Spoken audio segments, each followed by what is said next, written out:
Comrade সভাপতি এতক্ষণ বলছিলেন, মঞ্চে আছেন পলাশদা আছে, আমাদের নেতা সেলিন্দা আছেন, কমরেড সেলিম গাইন, রাজুদা আছে, এছাড়াও আমাদের বাকি নেতৃত্ব কর্মী সংগঠক যারা এখানে আছেন, আপনারা যারা দূর থেকে আমাদের কথা শুনছেন, আমার গুরুজনেরা, আমার ভাইরা, বোনেরা, বন্ধুরা। যেমন আমরা শুরু করার আগে সভাপতি যখন প্রথম বলছিলেন, হিসেব দিচ্ছিলেন যে এখানকার যে চেয়ারম্যান আছে দীপঙ্কর, তার ওখান থেকে কত টাকা, ৮০ লক্ষ টাকা উদ্ধার হয়েছে তার দপ্তর থেকে, তার পুরসভার অফিস থেকে। তার বাইরে তার মোট ব্যাংকে যা সম্পত্তি রয়েছে তার মধ্যে একটা দুটো অ্যাকাউন্টের এখন অব্দি হিসেব পাওয়া গেছে, আরো অ্যাকাউন্ট আছে। আপনারা জানেন তো, অ্যাকাউন্টে চোরেরা চুরির বেশি টাকা অ্যাকাউন্টে রাখে না। ১০০ টাকা চুরি করলে ১০ টাকা অ্যাকাউন্টে রাখে, বাকি ৯০ টাকা বেনামে বিভিন্ন জায়গায় ছড়িয়ে ছিটিয়ে রাখে। তো নিজের নামে যা টাকা সম্পত্তি পাওয়া যাচ্ছে তার একটা হিসেব মোটামুটি এখানে দিলেন, তাতে আমরা দেখলাম যে মোটামুটি ৫ কোটি টাকার মতো চুরির সম্পত্তি একটা চেয়ারম্যান কামিয়েছে। তো চেয়ারম্যান যদি ৫ কোটি টাকা সম্পত্তি কামিয়ে থাকে, তাহলে এখানকার যে এমএলএ আছে লিটন, সে কত কোটি টাকা কামিয়েছে? আর যদি এমএলএ অত টাকা কামিয়ে থাকে, তাহলে এখানকার এমপি আজকে বেঁচে নেই, আমি তার নামে এনে আর নতুন করে এখন তাকে আক্রমণ করতে চাই না। ধরুন পাশের কেন্দ্রের এমপি ওই কলকাকুলি, ওকে কলকাকুলি বলি, আরজি করার পরে সে ইন্টারভিউ দিয়েছিল যে পশ্চিমবাংলায় নাকি মহিলা যারা ডাক্তার হতে চায় নাকি কোলে বসে পরীক্ষা দিয়ে তবে তারা ডাক্তার হয়। ও কার কোলে বসে পরীক্ষা দিয়ে ডাক্তার হয়েছিল জানি না। ডাক্তার হওয়ার জন্য যার কোলেই বসে থাকুক না কেন, এখন নিজের চুরি সম্পত্তি বাঁচানোর জন্য এখন বিজেপির কোলে গিয়ে বসেছে। যে এমপি গুলো কত টাকা কামিয়েছে? ৫ কোটি টাকা যদি চেয়ারম্যান কামিয়ে থাকে, তাহলে কম করে ৫০ কোটি টাকা এমএলএ কামিয়েছে, কম করে ৫০০ কোটি টাকা এমপি কামিয়েছে। তো ৫ কোটি টাকা চুরি করা চেয়ারম্যান আর পঞ্চায়েতের মেম্বার গুলো জেল খাটবে, ওরা ডিমের বাড়ি খাবে। আর ৫০ কোটি টাকা, ৫০০ কোটি টাকা চুরি করা এমএলএ আর এমপি গুলো বিজেপির কোলে বসে থাকবে। এই জিনিস আমরা বরদাস্ত করবো, এই জিনিস আমরা মেনে নেব।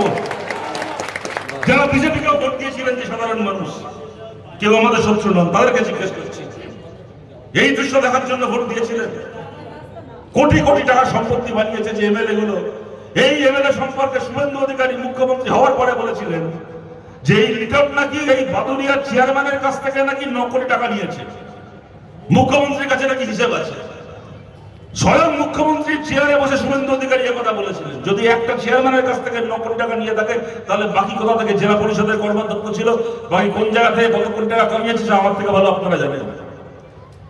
এত এত কোটি টাকা যারা চুরি করবে, এত এত কোটি টাকা কামাবে, তারা রাত্রিবেলা এয়ারপোর্টের পাশে হোটেলে গিয়ে মুখ্যমন্ত্রীর সঙ্গে বসে চুপি চুপি মিটিং করে তারা সবাই ভালো ছেলে হয়ে যাবে, তারা সবাই ভালো মেয়ে হয়ে যাবে, তারা চুরির সম্পত্তি বাড়িতে বসে ভোগ করবে। বিজেপিকে ভোট দিয়েছিলেন যে সাধারণ মানুষ, তাকেও জিজ্ঞেস করছি, বলুন এইটাকে আমরা বরদাস্ত করব, এইটা আমরা হতে দেব নাকি এটা আমরা হতে দেব না পশ্চিমবাংলায়?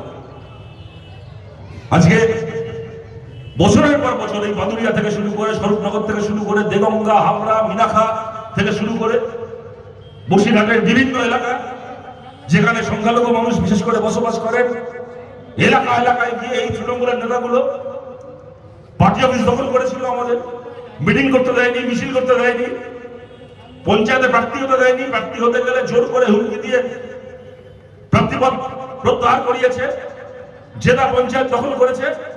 সবকিছু করে তাদের বক্তব্য কি চুরি করেছে, ডাকাতি করেছে, সবকিছু করে একটাই বক্তব্য, দেখো যা করছি করছি সব মেনে নাও, তারপরও বাপ্পা বলে আমাদের সঙ্গে থাকো। কেন না, আমরা কিন্তু বিজেপির বিরুদ্ধে লড়াই করছি, একমাত্র আমরা তৃণমূল কংগ্রেস বিজেপির বিরুদ্ধে লড়াই করছি। তাই আমরা সিপিএম কে এখন মারবো, আমরা কংগ্রেসকে মারবো, আমরা আইএসএফ কে মারবো, কাউকে আমরা পঞ্চায়েতে লড়তে দেবো না। আমরা পঞ্চায়েত দখল করে কোটি কোটি টাকা সম্পত্তি বানাবো, সব তোমাদেরকে মুখ বুঝে মেনে নিতে হবে। কারণ আমরা যদি না থাকি তাহলে কিন্তু বিজেপিকে আটকানোর কেউ থাকবে না। এখন রাজ্যে বিজেপির সরকার এসছে, আর বিজেপিকে আটকানোর নাম করে এই যে লিটনের মতো হারামখোরগুলো দিনের পর দিন অত্যাচার করেছে, এই হারামখোরগুলো সবার আগে যে বিজেপির পায়ে পড়েছে, সবার আগে বিজেপির কোলে গিয়ে বসেছে। ৮০টা এমপি পেয়ে তৃণমূল কংগ্রেস দলটা বিজেপির কাছে বিক্রি হয়ে গেছে। ৮০টা এমএলএ জিতে, ওদের ৩৯ জন এমপি জিতে, ৮০ জন এমএলএ ৩৯ জন এমপি মিলে একটা গোটা পার্টি বিজেপির কাছে বিক্রি হয়ে গেছে। আমরা একজন এমএলএ মিলে মাথা উঁচু করে দাঁড়িয়ে আছি রাস্তায়, বিজেপির বিরুদ্ধে গোটা বাংলায় লাল পতাকা উঠছিল, লাল পতাকা উঠছে, আগামী দিনেও লাল পতাকা উঠবে। আমাদের আমল থেকে ভোটের দাগ উঠতে পারলো না, তার আগে তৃণমূল পার্টিটা উঠে গেল। তাদের এখন বড় বড় ভাষণ শুনি কয়েকটা নেতার, বলছি 21শে জুলাই কে পালন করবে। কালকে মমতা ব্যানার্জি দাবি করেছেন যে ওনার পক্ষ 21শে জুলাই পালন করবে, তো তৃণমূলের যে পাল্টা পক্ষ যারা এখন বিজেপির কোলে বসে আছে তারা বলেছেন আমরা 21শে জুলাই পালন করবো। কে শহীদ দিবস পালন করবে তাই নিয়ে তর্ক করতে করতে তৃণমূল পার্টিটাই শহীদ হয়ে গেছে।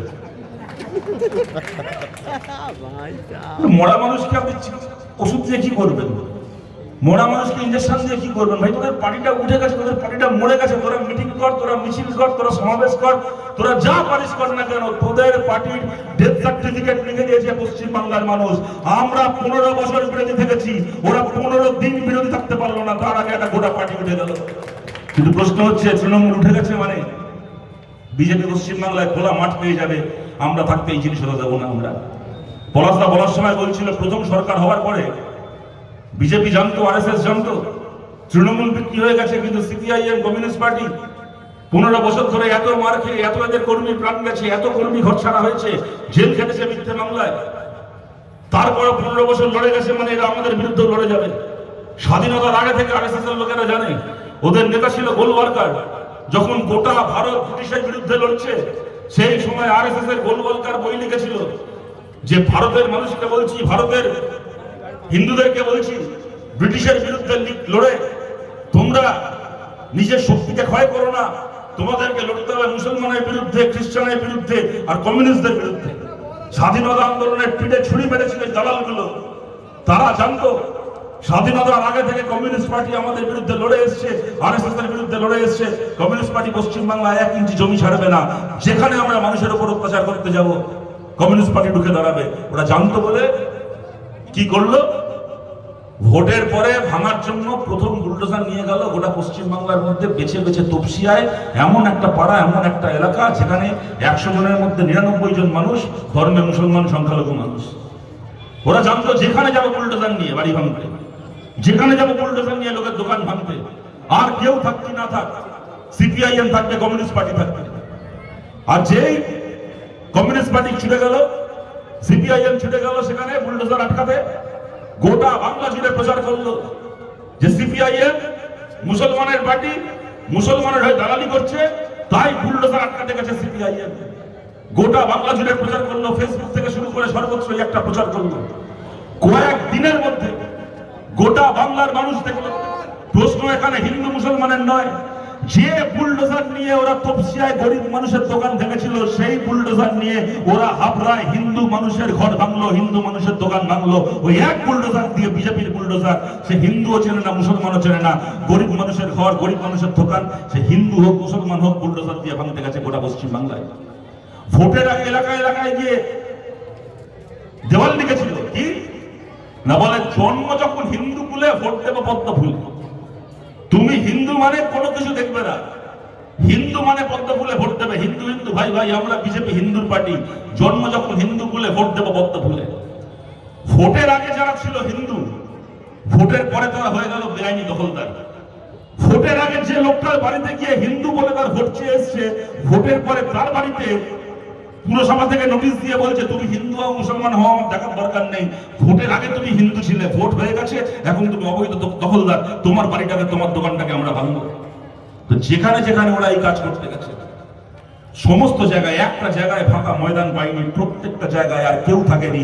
আমরা ছিলাম, কমিউনিস্ট পার্টি ছিল লাল পতাকা নিয়ে, ওদের বুলডোজারের সামনে বুক চিতিয়ে আমাদের কমরেডরা দাঁড়িয়েছে। সব জায়গায় আটকাতে পেরেছি এমন নয়, অনেক জায়গায় আটকাতে পেরেছি, অনেক জায়গায় আটকাতে পারিনি, কিন্তু একটা জায়গাতে আমরা ফাঁকা মাঠ ছাড়িনি। আগামী দিনেও একটা জায়গাতে ফাঁকা মাঠ ছাড়বো না। খালি আমাদের এইটুকু বলার, আমরা চাই কি না চাই, বিজেপি ক্ষমতা এসছে, 2031-এর আগে পশ্চিমবাংলার সরকার পাল্টাবে না, 2029-এর আগে ভারত সরকার পাল্টাবে না। কিন্তু সামনের 3টে বছর আদালতে যা লড়াই হচ্ছে, যা মামলা মোকদ্দমা হচ্ছে, বিকাশ ভট্টাচার্য আমার একটু পরে আসবেন, বলবেন সেসব বিষয়ে নিয়ে। আদালতের লড়াই আমরা লড়ছি, আমরা লড়বো, কিন্তু শুধুমাত্র আদালতের লড়াই দিয়ে এদেরকে আটকানো যাবে না। যেখানে যেখানে মানুষের ওপর এই অত্যাচার নেমে আসবে, বুক চিতিয়ে ওদের বুলডোজারের সামনে দাঁড়াতে হবে, বুক চিতিয়ে ওদের সামনে দাঁড়াতে হবে। এবং তার জন্য খালি যারা আমরা সিপিআইএম কে সমর্থন করেছিলাম, শুধুমাত্র সেই মানুষরা দাঁড়ালে হবে না। সিপিআইএম কে এর আগে সমর্থন করেননি যে মানুষ, তাদের কাছে আমরা বলছি আজকে বাংলার দিকে তাকিয়ে দেখুন। একদিন যা হয়েছে হয়েছে, সেই পুরনো কথা আজকে আর টেনে লাভ নেই, সেই দিন আর ফেরত আসবে না। কিন্তু আজকের পশ্চিম বাংলার দিকে তাকিয়ে দেখুন, আজকের পশ্চিম বাংলায় মাঝখান থেকে লাইন কাটা হয়ে গেছে। লাইনের এক পারে আছে শুভেন্দু অধিকারীর বিজেপি, আর একদিকে আছে কমিউনিস্ট পার্টির লাল পতাকা, মাঝখানে আর কেউ নেই।